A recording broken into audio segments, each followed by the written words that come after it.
पण मला एक सांगा, आता जी खऱ्या पैठणी ज्याला म्हणतात, तुम्ही म्हणाल ना की खरी सोन्याची जर वापरली जाते, मग ती तुम्ही कुठून सोर्स करता? सोनं तर आता किती महाग झालं. म्हणूनच विचारते, सोनं एवढं महाग झालंय. आणि ॲक्च्युली त्याच्यात रेशीम असतं, ते रेशीम त्या सोन्याच्या पाण्यामध्ये भिजवलं जातं, त्याच्यावरती तार बनते आणि ते त्याच्यात वापरलं जातं. आणि जेवढे तुम्ही जास्त वापराल तेवढं त्याची किंमत जास्त असते. आणि पल्लूची काय व्हेरिएशन्स आहेत? म्हणजे एक मोर झाले आणि एक आसावली पल्लू आहे, मोर आहे, त्याच्यामध्ये दोन मोठे मोर आहेत, किंवा सध्या पिचवाई पदर पण आम्ही पिचवाई पदर असतो त्याच्यामध्ये. तर अनेक वेगळे पदर असतात त्याच्यात. कृष्ण असतो, कृष्ण असा झाडाखाली बसलाय आणि बासरी वाजवतोय, तर साईडला मोर, पोपट, अशा स्टाईलमध्ये पण पदर असतात. विविध प्रकारचे पदर असतात पैठण्यांमध्ये. आता मला सांगा की तुम्हाला जर असं कधी झालं आहे का की आमचं एक फॅमिली फंक्शन आहे किंवा लग्नाला मला संगीतला म्हणा किंवा मेहंदीला, रिसेप्शनला एक प्रकारचा हाच आउटफिट हवा आहे, असं तुमच्याकडे येतात का कोणी सांगायला? आणि मग तुम्ही ते कस्टमाइज करून देता का? हो, आम्हाला अशा अनेक ब्राईड आणि ग्रूम आलेले आहेत की त्यांच्या जनरली आता ट्रेंडिंग आहे 5 फंक्शन. एक संगीत, मेहंदी, हल्दी, फेरे आणि रिसेप्शन, असे 5 फंक्शन असतात. तर मग असं कॉम्बोमध्ये पण आमच्याकडे, म्हणजे ब्राईड आणि ग्रूम त्या दोघांचं कॉम्बोमध्ये, आणि 5 फंक्शनसाठी लागणारे आउटफिट ते पण आम्ही बनवून दिलेले आहेत. म्हणजे प्रत्येक फंक्शनसाठी वेगवेगळा कलर पण वापरला जातो, वेगवेगळे आउटफिट पण वापरले जातात. समजा आता तुम्ही फेऱ्याला नऊवार नेसली, किंवा संगीतसाठी मग आम्ही इंडो वेस्टर्न देतो, रिसेप्शनसाठी टिश्यूमधल्या साड्या देतो, त्यानंतर मेहंदीसाठी ग्रीनमध्ये प्लाझो, क्रॉपटॉप अशा स्टाईलमध्ये देऊ शकतो. इफ दे आर कम्फर्टेबल मग आणखी वेगळे स्टाईल पण आपण बनवून देतो. आता मी तुमच्याकडे आले आणि माझ्या घरी लग्न आहे, तर एंगेजमेंटला जर नवरा आणि नवरी यांना जर एक मॅचिंग बनवायचं असेल, तर तुम्ही काय कराल? तुमची काय म्हणजे कसा काय तुम्ही थॉट प्रोसेस, काहीतरी नाविन्य कसं आणाल, काय बनवून द्याल मला तुम्ही? एंगेजमेंटसाठी सहसा एंगेजमेंट ही नाईट फंक्शन असतं. हो. तर त्यावेळेला लेहंगा बनवून देऊ शकतो आपण. ग्रूमसाठी आपण ब्लेझर, पॅन्ट आणि शर्ट्स आणि टायमध्ये आपण व्हेरिएशन आणू शकतो.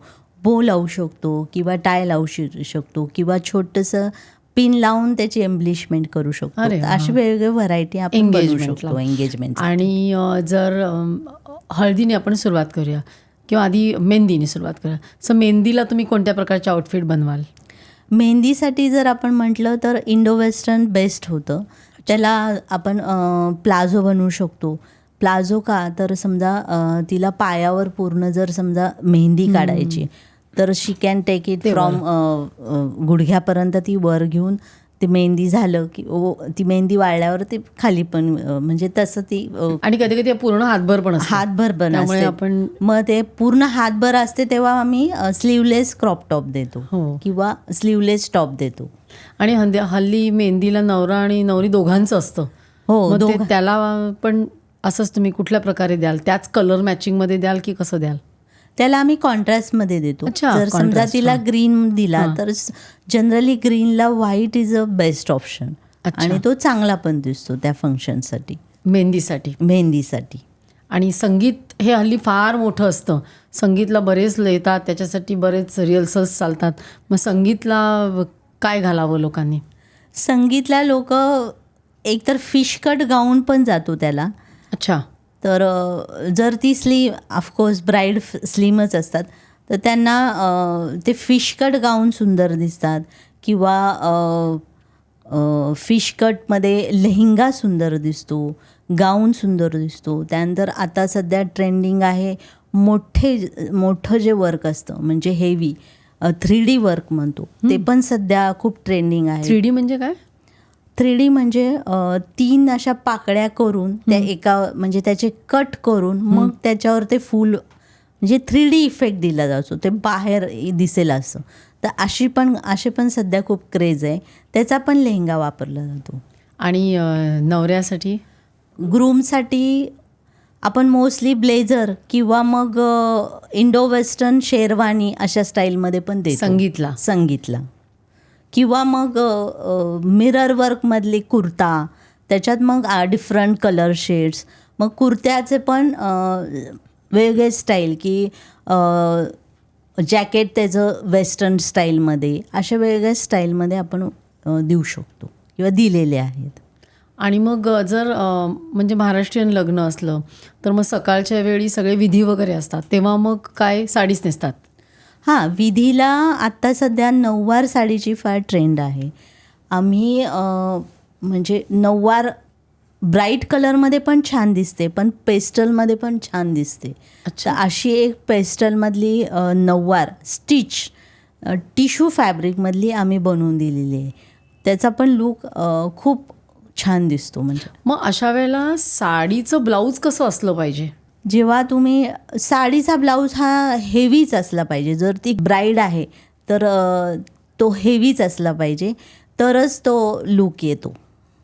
म्हणजे कॉन्ट्रास्ट नाही, कुठल्या कलरचा दिला पाहिजे ब्लाऊज, त्याच साडीचा पाहिजे? व्हॉट इज म्हणजे न्यू ट्रेंड काय आहे सध्या ब्लाऊजचा? सध्या कॉन्ट्रास्टची खूप ट्रेंड आहे. एकतर तो समजा आपण ग्रीन घेतला तर त्याला रेड जाईल, हॉट पिंक जाईल, अशा स्टाईलमध्ये. आणि त्याच्यावर जर पूर्ण हेवी वर्क केलेलं असेल, हँडवर्कचा जर तो ब्लाऊज असेल तर तो खूप अतिशय छान दिसतो. आणि नवऱ्या मुलांनी काय घालावं? नवऱ्या मुलाला जर समजा तिचा ब्लाऊजला आपण एखादं समजा हँडवर्क केले, मोती वर्क केले, कडदाना वर्क केले, तर नवऱ्या मुलाला त्यातलाच एखादा छोटंसं एम्ब्लिशमेंट घेऊन त्याच्या नऊवारसाठी धोती स्टाईलमध्ये बाराबंदी आणि त्याच्यावर जॅकेट अशा स्टाईलमध्ये खूप छान दिसतं.